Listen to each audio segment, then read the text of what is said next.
अस्सलामुअलैकुम फ्रेंड्स, मैं हूं अहमद रज़ा और वीयू हेल्प सेंटर की तरफ से आप सबको वेलकम कहता हूं MCM 301 के लेक्चर नंबर 42 में।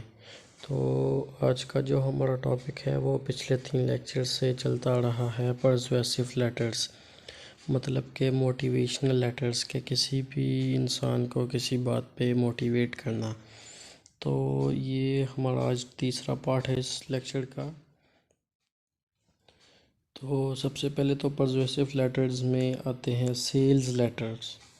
To sell your products through salesman, के जब भी कोई मल्टीनेशनल कंपनी होती है या कोई भी और स्टाफ होता है जो भी अपनी प्रोडक्ट्स बनाते हैं तो वो उनको बेचने के लिए अपने सेल्समैन्स रखते हैं कि जो छोटी छोटी दुकानों पे दूसरे शहरों में जाके जो है दूसरे गांव में जाके जहाँ पे ज़्यादा बड़ी कंपनियां नहीं हैं वहाँ पे जो दुकानें होती हैं वहाँ पे जाके अपने प्रोडक्ट्स को इंट्रोड्यूस करवा के वहाँ पे सेल करते हैं। तो इन लेटर्स को हम सेल्स लेटर कहते हैं, जो सेल्समैन के थ्रू किसी भी शॉप पे जाते हैं या किसी भी ऑर्गेनाइजेशन को जाते हैं। उसके बाद जो है वो है कलेक्शन लेटर्स। इसमें 3 चीज़ें आ जाती हैं कि ऑर्डर्स, पेमेंट्स एंड ओवरड्यूज़। ऑर्डर्स के कलेक्शन करना, कि किसी भी चीज़ को कलेक्ट करना, कि जब आपने कोई भी चीज़ सेल करनी है तो उससे पहले आपको ऑर्डर लेना पड़ेगा, तो ऑर्डर की कलेक्शन हो गई। उसके बाद जब ऑर्डर आपने ले लिया तो जब आप सेल करेंगे तो उसके बाद आपको पेमेंट्स भी करनी पड़ेंगी। तो पेमेंट्स जो हैं वो भी कलेक्शन में आ जाती हैं कि कलेक्शन ऑफ पेमेंट्स। उसके बाद जो ओवर ड्यूज़ के कुछ लोग होते हैं एट अ टाइम पेमेंट नहीं करते, बाद में करते हैं, तो वो उनके ओवर ड्यूज़ होते हैं।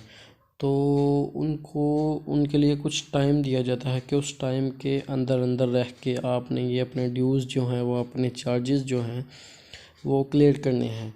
तो ये भी एक तरह की कलेक्शन होती है। तो इन तीनों के लिए जो लेटर लिखा जाता है वो होता है कलेक्शन लेटर।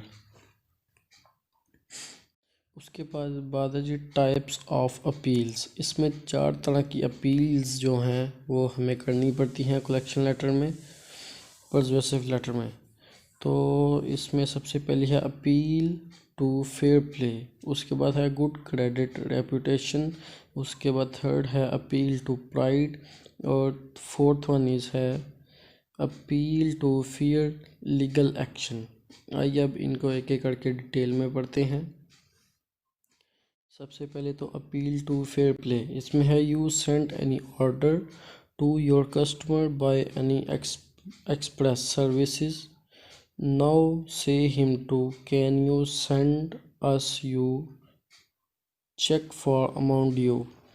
आपने इसका मतलब ये है कि आपने अगर किसी को कोई भी पार्सल भेजा हुआ है, कोई भी अपना प्रोडक्ट्स भेजा है किसी भी सर्विस के जरिए, जैसे आजकल ये DHL है जो एक जगह से दूसरी जगह शिपमेंट वगैरह लेके जाती है, या पोस्टमैन भी होते हैं जो हमारे लेटर्स को एक जगह से दूसरी जगह लेके जाते हैं।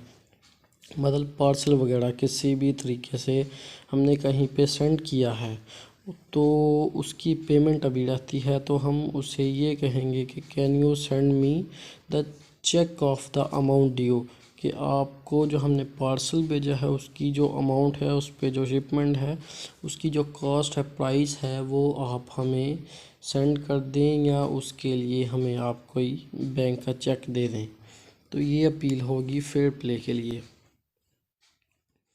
सेकंड है appeal for good reputation. In past you applied for fund, के पास्ट में कहीं पहले आपने फ़ंड अप्लाई किया था, because of your good reputation in past. आपकी जो रेपुटेशन रही है हमारे साथ, जो आपका ताल्लुक़ रहा है, लेन देन का मामला है, वो पास्ट में बहुत ज़्यादा अच्छा रहा है। We don't want to lose you, हम आपको खोना नहीं चाहते हैं। Please tell me is the past due status for your account and oversight, के अभी फ़िलहाल जो आपका अकाउंट है आपने जो ओवरड्यू करने हैं क्या आपने उस पे नज़रअंदाज किया है, निगरानी है आपकी उस अकाउंट पे या नहीं, कहीं आप भूल तो नहीं गए हैं। पिछले तो आपके लेन देन जो है वो बहुत ज़्यादा ठीक रहे हैं हमारे साथ, लेकिन इस बार आपने लेट कर दिया, तो इसलिए आपसे अपील करनी पड़ रही है कि अगर आपको याद नहीं तो मेहरबानी फरमाएं अपने अकाउंट की तरफ देखें और हमारे जो ड्यूज़ हैं वो क्लियर कीजिए। इसमें कोई नेगेटिविटी भी नहीं आएगी, कोई नेगेटिव वर्ड्स नहीं आएगा, और आपने बहुत ही आसानी से अपनी बात भी उसे कह दी। थर्ड जो है अपील टू प्राइड, ये होता है फ़ख्र, किसी भी चीज़ के लिए किसी को अप्रिशिएट करना। It means to appreciate anyone that in past you paid your dues very well, के पास्ट में आपने हमारे जो ड्यूज़ थे वो बहुत ही अच्छे तरीके से, बहुत ही टाइम पे, बगैर हमारे कहने के आपने पेमेंट कर दिया है। And we are sure that you will pay the payable dues in present before time, कि अब आपके जो ड्यूज़ हैं वो भी हमें उम्मीद है कि आप टाइम से पहले ही जमा करवा देंगे। सबसे पहले तो उसे अप्रिशिएट करना है कि आपका जो ताल्लुक़ है हमारे साथ लेन देन का वो बहुत ही ज़्यादा अच्छा है, ताकि उसे अच्छा महसूस हो। फिर आप अपनी बात कहेंगे कि हमारे जो ड्यूज़ हैं वो आप टाइम से पहले पे कर दें। उसके बाद जो चौथा पॉइंट है appeal to fair legal action, ये होता है कानूनी एक्शन लेने के लिए, से बचने के लिए जो अपील की जाती है। We are sure that we gave you the full time to deposit your payable dues, हम जानते हैं कि हमने आपको आपके जो पेएबल ड्यूज़ हैं उनको जमा करवाने के लिए पूरा टाइम दे दिया है। But now we are forced to take a drastic action, हालांकि आपने अभी तक अपने जो ड्यूज़ हैं वो कंप्लीट नहीं किए हैं, तो इस वजह से अब हम भी फोर्स्ड हो चुके हैं कि कंपनी हम पे दबाव डाल रही है कि एक्शन लिया जाए इसके ख़िलाफ़। तो please pay your full dues before the last date, आपको ये डेडलाइन दी जाती है, लास्ट डेट दी जाती है, इस डेट से पहले पहले आप अपने ड्यूज़ जो हैं वो कंप्लीट कर दें। Otherwise this case will hand over to our collection department, कि अगर आपने लास्ट डेट से पहले ये पेएबल ड्यूज़ जमा ना करवाए तो ये केस जो है वो हमारे कलेक्शन डिपार्टमेंट के हैंड ओवर कर दिया जाएगा। तो लिहाजा इससे बचने के लिए आप अपने जो ड्यूज़ हैं वो जल्दी से जल्दी क्लियर कीजिए। उसके बाद है जी मेमोज़ एंड शॉर्ट रिपोर्ट्स।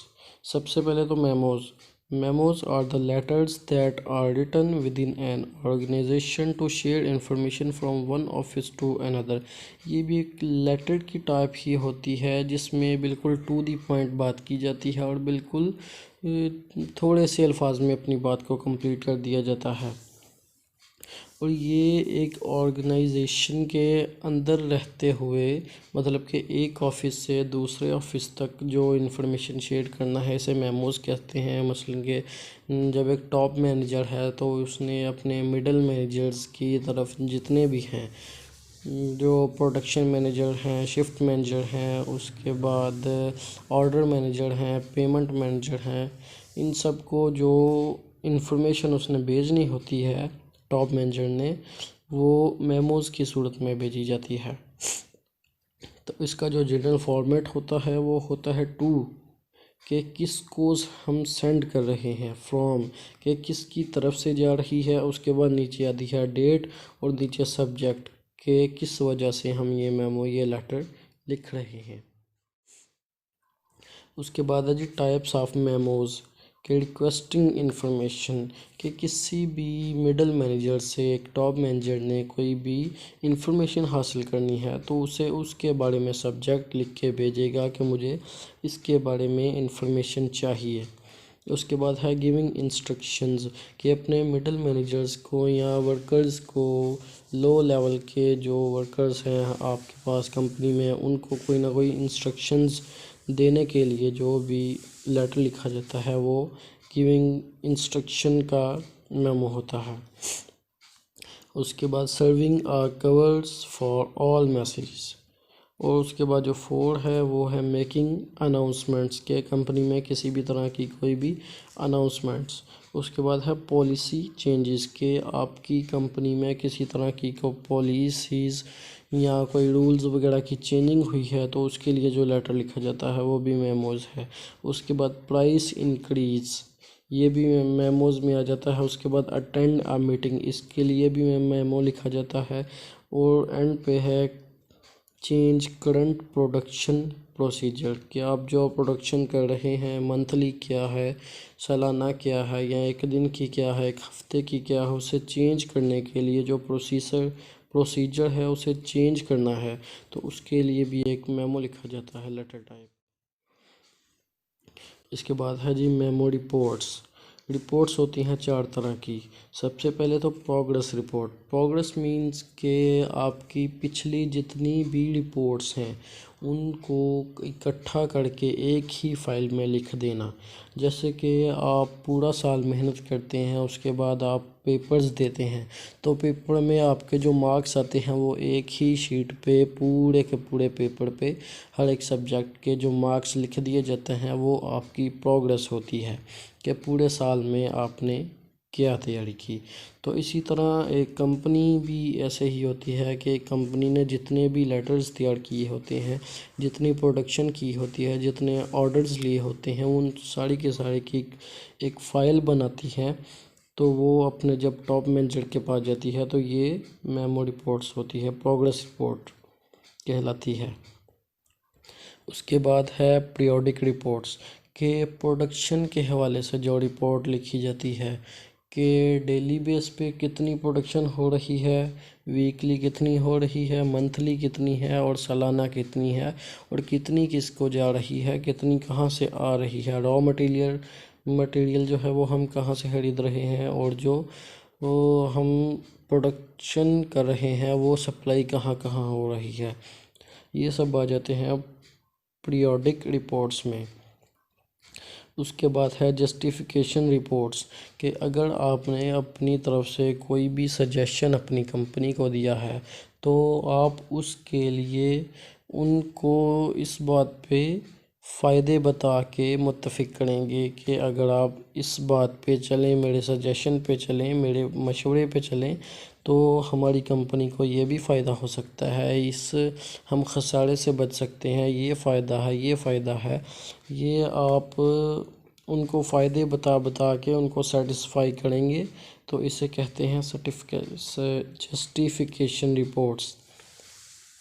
उसके बाद एंड पे ये है जी कि letter reports, a same information that you want to share to different departments, you can convert it into letters format, it is called a letter report।